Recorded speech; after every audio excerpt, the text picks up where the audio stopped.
My ex-wife left me for her coworker. Now she's back and my family says I should take her back. Miranda left me 6 years ago for a coworker, Dean. We had been together since we were kids. She was my first everything.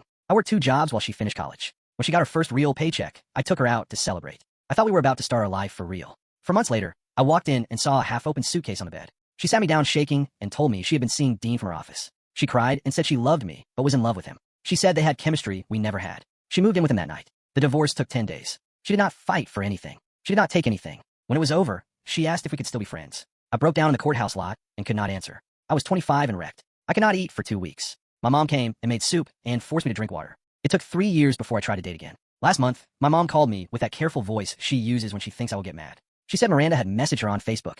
Dean had cheated on Miranda with a younger woman from his gym. He had told Miranda to get out. Miranda moved back in with her parents. My mom said maybe Miranda finally sees what she lost. She said, maybe this is a second chance. I told my mom Miranda did not think we were good when she was seeing Dean while I paid the bills. My aunt sent me a long text about forgiveness and how holding grudges hurts you more. My dad, who never talks about feelings, said Miranda's dad told him she cries every day. My phone kept buzzing with messages I did not want. I put it face down and went for a run. Here was what no one knew. I was engaged. I had asked Avery to marry me 2 weeks earlier at a park near the river. She said yes before I finished the sentence. Avery teaches. She is steady and kind. She chose me first. I planned to tell my family at Thanksgiving when everyone would be in one room. I kept the ring box on my desk, but the pressure kept building. My mom asked if I could just hear Miranda out and bring some closure. My aunt offered to set up a meeting at the diner near the highway. I said no, not now. Not like this. I blocked Miranda on Facebook to stop the backdoor messages through relatives. 2 days later, my dad called and said I should be the bigger person. He said a short talk would not cost me anything. I said it would cost my peace and my future wife's trust. He went quiet. I cleaned the garage to clear my head. Yesterday, I was in that garage changing the oil in my car.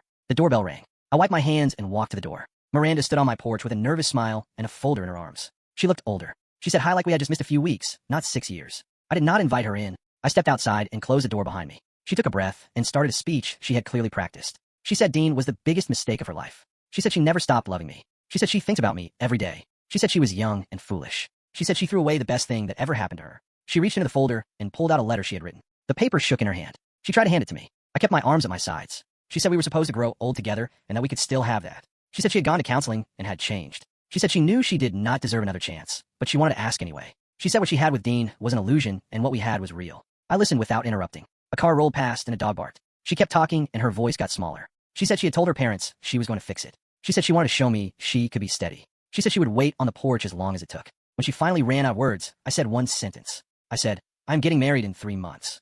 Her face went white. Her mouth opened, but no sound came out. The letter in her hand sank until it touched her leg. She stared at me like she was trying to solve a math problem that kept changing. I did not move. I did not feel the silence. Behind me, the door clicked. Avery stepped out in a sweatshirt with her hair pulled back. She had flour on her hand from the kitchen. She slipped her arm around me and asked if everything was okay. Miranda stared at Avery's ring. Miranda whispered that she was sorry and that she did not know. She pressed the letter to her chest. She turned and almost jogged to her car. The engine coughed and then started. She backed out without looking up. Avery asked who it was. I told her the truth, every part. I told her about the suitcase on the old bed and the courthouse lot and the calls from my family. She listened. She pulled me in and held me. We went back inside together and I locked the door. Now my family are saying I'm cruel for shutting the door.